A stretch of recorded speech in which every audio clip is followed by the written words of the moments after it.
El plan, crisis y fuerzas involucradas. Habiendo expuesto los 4 puntos principales de consideración presentados ante el Concilio en mayo de 1937 y todos relacionados con la crisis mundial que se avecina, es necesario que señalemos 2 cosas. 1. Que esta crisis es inminente y de efectos que hacen época por 2 razones. A. El trabajo llevado adelante durante los últimos 5 años en líneas espirituales ha sido decididamente exitoso. Esto ha causado un vital despertar espiritual en todas partes y fue el resultado de la actividad y el trabajo de la primera división del nuevo grupo de servidores del mundo. B. Los ingentes esfuerzos de la segunda división en el nuevo grupo de servidores del mundo también han sido exitosos. Estas personas son mucho más instrumentos de actividad divina que cooperadores conscientes con el plan. 2. Que a los maestros no les concierne principalmente la prevención del desastre para el aspecto forma de la humanidad, por deseable que los seres humanos puedan considerar ese objetivo. Salvar la forma es sólo incidental al plan. El trabajo de la jerarquía concierne a la expansión y al despertar de la conciencia humana, y eso, a su vez, tiene un efecto sobre la forma. Es posible, y así lo estiman los maestros, hacer recaer tanta presión emocional y estrés mental sobre el mecanismo de expresión humana en el plano físico, que las lecciones no pueden ser adecuadamente aprendidas porque el estrés físico inmediato es demasiado grande para permitir el reconocimiento y la asimilación de la significación del evento. Por lo tanto, los maestros, cuando se reunieron en el Concilio de mayo de 1937, tuvieron que considerar la compensación de la presión. La humanidad puede cansarse demasiado como para reaccionar, y este hecho constituyó un problema definido con el que la jerarquía tuvo que lidiar. Será evidente, por lo tanto, si hemos leído inteligentemente lo antedicho y nos hemos esforzado por sintetizarlo con el estado de los asuntos mundiales hasta donde lo conocemos, que los problemas ante el concilio reunido fueron 3 en número. Más que estos 3, la humanidad no puede captar, ni los hechos le conciernen. Hubo necesariamente muchos otros problemas, pero son de tal naturaleza que no podríamos comprenderlos, y no sería posible expresar estos problemas en palabras que impartieran significado inteligible para nosotros. Los problemas considerados fueron: 1. La correcta resolución de la crisis actual para que equilibrio pudiera ser restablecido. 2. La estimulación del nuevo grupo de servidores del mundo para que pudieran: a. Reconocer la emergencia. b. Definir el plan más claramente. c. Devenir más sensitivos a impresión interna, subjetiva, espiritual. d. Hacer los sacrificios necesarios demandados para el éxito del plan. e. Irradiarse más efectivamente hacia el mundo de humanidad. 3. Cómo mantener las fuerzas que habían sido puestas en movimiento desde 1914 dentro de ciertos límites definidos. Estas fuerzas son muy numerosas y es posible indicar cuál es la naturaleza de algunas de ellas.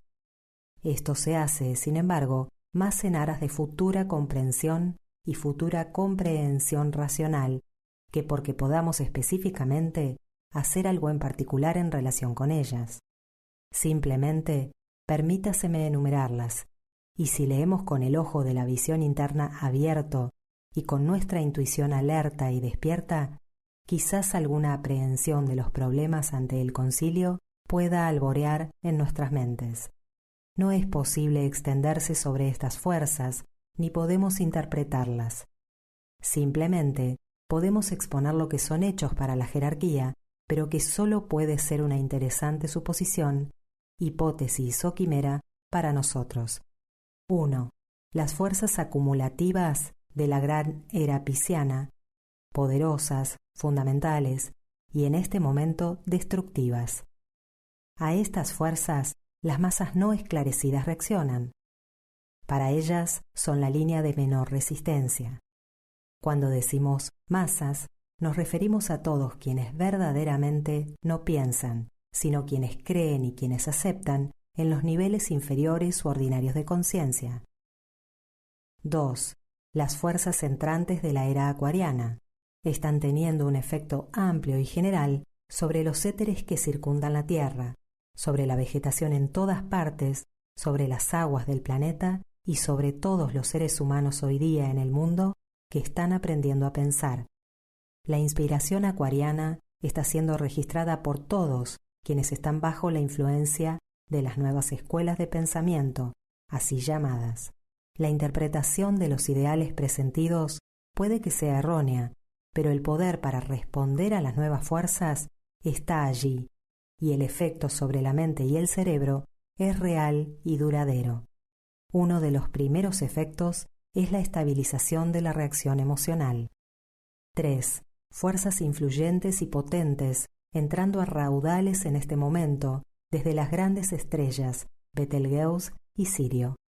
A estas dos influencias, los discípulos del mundo en las filas senior del nuevo grupo de servidores del mundo reaccionan definitivamente y producen una estimulación del centro cardíaco, Betelgeuse, y del centro coronario, Sirio. El efecto secundario de estas energías es sobre el reino mineral, particularmente sobre ese producto peculiar, oro, y ese enigma, dinero. 4. Fuerzas venusinas de gran potencia también están aprovechando nuestro planeta. A este respecto, sugeriría a los astrólogos la conveniencia de prestar mayor atención a la actividad y la influencia de Venus. Mucho énfasis se ha puesto sobre Saturno y Marte en las cartas que ahora se consideran.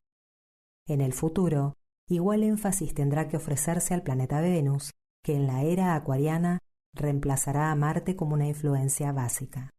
5. Las fuerzas de la entidad planetaria, quien está comenzando a moverse en su largo sueño y por lo tanto está causando muchos de los fenómenos cataclísmicos, físicos, del presente. Con esto nada tenemos que ver excepto registrar el hecho. 6. La energía de la unida jerarquía del planeta, que últimamente ha hecho uno de sus grandes acercamientos al plano físico. Esto necesariamente implica una más potente, significativa y rápida afluencia de la fuerza de la jerarquía con la subsecuente estimulación de los centros superiores en esos hijos de hombres que han alcanzado el punto de su evolución donde están suficientemente cerca de sus propias almas para ser afectados. Están entonces mentalmente polarizados y en consecuencia reaccionan potentemente a esta influencia. 7. La energía del nuevo grupo de servidores del mundo, que hasta hace una década era un factor relativamente insignificante, aunque presente, pero que ahora es cada vez más una fuerza con la cual contar. Desde ciertos ángulos, la energía de este grupo constituye la esperanza del mundo, y la tarea de aumentar esa potencia es la tarea que está siendo desplegada hoy ante nosotros. 8. También está la poderosa influencia vibratoria de esos hombres y mujeres importantes en el mundo, quienes hoy están activos en los asuntos mundiales.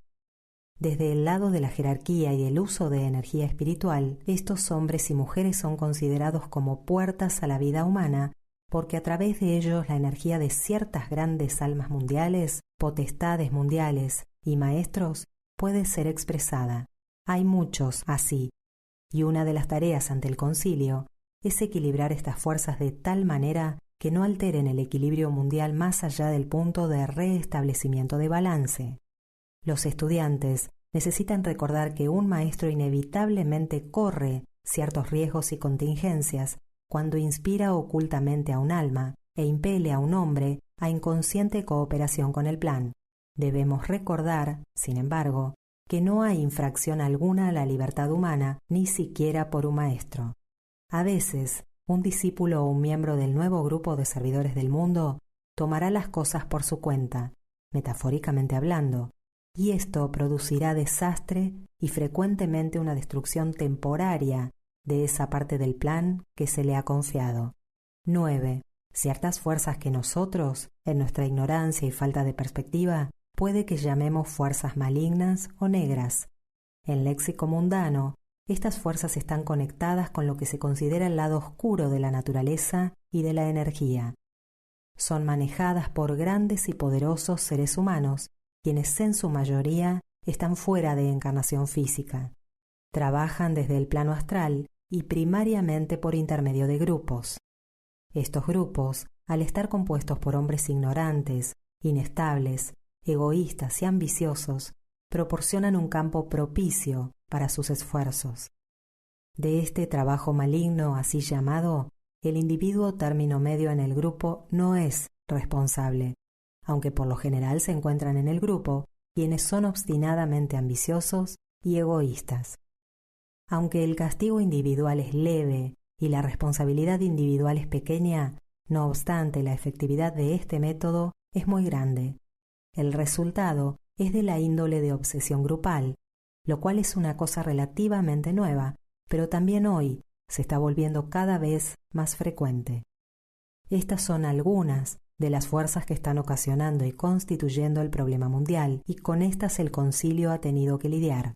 Todas estas fuerzas hoy están aprovechando a la humanidad, y este vórtice de energía está barriendo a la humanidad a un periodo de destrucción definitivamente caótica, a menos que los maestros de sabiduría, obrando a través del nuevo grupo de servidores del mundo en sus dos divisiones, puedan detener el proceso y poner orden en un mundo angustiado y agonizante.